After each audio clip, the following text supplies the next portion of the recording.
Hello students, once again welcome back to your one and only most trusted Gyanjyoti coaching centre. তো students, আমি আজকের ভিডিওতে আলোচনা করব তোমাদের ইউনিভার্সিটির অধীনস্থ তোমাদের ফার্স্ট সেমিস্টারে যাদের ইএনভিএস অর্থাৎ এনভায়রনমেন্টাল স্টাডিজ যাদের রয়েছে, অর্থাৎ বাংলা যেটাকে বলা হচ্ছে পরিবেশ বিদ্যা, সেই সাবজেক্টটি যাদের যাদের আছে তোমরা কিন্তু সবাই জানো তোমাদের কিন্তু এমসিকিউ আসবে পরীক্ষাতে, এবং আমি আমাদের এই ভিডিওস গুলোর মাধ্যমে কিন্তু ধারাবাহিকভাবে আমি এমসিকিউ গুলো নিয়ে আলোচনা করছি তোমাদের সাথে। ঠিক আছে, আমি part wise part 1 part 2 part 3 নিয়ে কিন্তু আলোচনা করছি। আজকে লেসন নাম্বার 2 পার্ট 4 ভিডিও নিয়ে কিন্তু আলোচনা করব। পার্ট 1 পার্ট 2 পার্ট 3 না দেখে থাকলে অবশ্যই এই চ্যানেলেই দেওয়া আছে, কিন্তু সেগুলো কিন্তু অবশ্যই দেখে নেবে। ঠিক আছে, চলো ভিডিওটা শুরু করা যাক নাম্বার 31 থেকে, যেহেতু 1 থেকে 30 পর্যন্ত আমি এর আগে কিন্তু 3টা পার্টে কমপ্লিট করে দিয়েছি। ঠিক আছে, শুরু করা যাক আজকের ভিডিওটি। দেখো কি বলেছে, জীবাশ্ম জ্বালানি জ্বালানিগুলি থেকে শক্তি নির্গত হয় সেটি মানে আবারও পড়ছি, জীবাশ্ম জ্বালানিগুলি থেকে শক্তি নির্গত হয় যখন সেটি হচ্ছে দগ্ধ হয়। ঠিক আছে, নাম্বার সি, সি নাম্বার হচ্ছে অ্যান্সার হবে। নাম্বার 32, তরঙ্গ শক্তি উৎপাদনে কোন ধরনের শক্তিকে ব্যবহার করা হয়? এ নাম্বার হবে অ্যান্সার, সেটা হচ্ছে গতিশক্তি।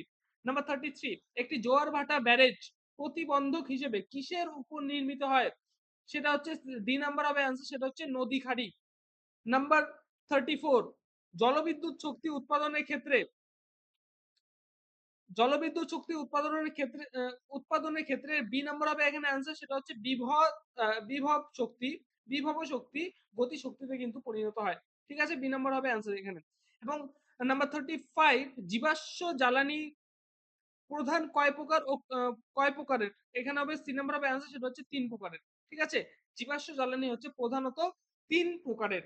ঠিক আছে, তো স্টুডেন্টস পরবর্তী মানে কোয়েশ্চেন্স গুলো আলোচনা করবার পূর্বে তোমাদের বলবো, তোমরা যদি আমাদের সাথে অনলাইনে যুক্ত হতে চাও, জ্ঞানজ্যোতি কোচিং সেন্টারের পক্ষ থেকে প্রোভাইড করা 100% কমন সাজেশন এবং নোটস পত্রগুলো যদি পেতে চাও, অবশ্যই যোগাযোগ করো জ্ঞানজ্যোতি কোচিং সেন্টারের অফিসিয়াল দুটো হেল্পলাইন নাম্বার, সেটা হচ্ছে 7076398606 নাম্বার অথবা 6295916282 নাম্বার। এই দুটো নাম্বারে তোমরা যোগাযোগ করতে পারো। তোমাদের যেটা টোটাল কোর্স ফি রয়েছে তোমরা কিন্তু এই দুটো নাম্বারে যোগাযোগ করে তোমরা জেনে নিতে পারবে।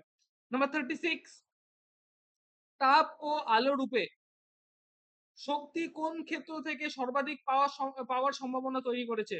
এ নাম্বার হবে অ্যান্সার, সেটা হচ্ছে সূর্যালোক। নাম্বার 37, শক্তি পরিমাপের ক্ষেত্রে এসআই এককটি কি?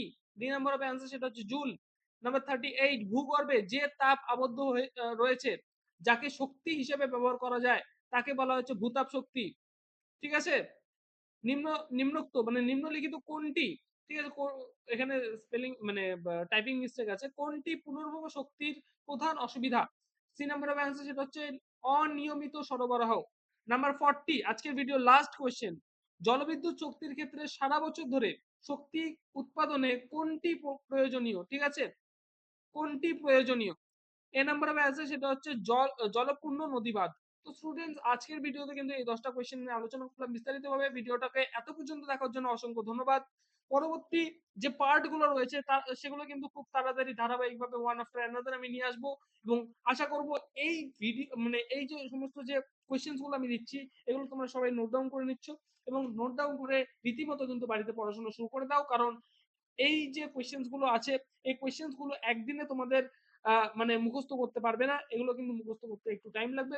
সো কনসিস্টেন্ট হয়ে প্রত্যেক দিন কিন্তু 10টা করে এমসিকিউ কিন্তু সবাই মুখস্থ করে নাও। ঠিক আছে, তো স্টুডেন্টস, দেখা হচ্ছে আর একটা নতুন ভিডিওতে পরবর্তী পার্ট নিয়ে। Till then, keep learning, keep exploring. Thank you so much.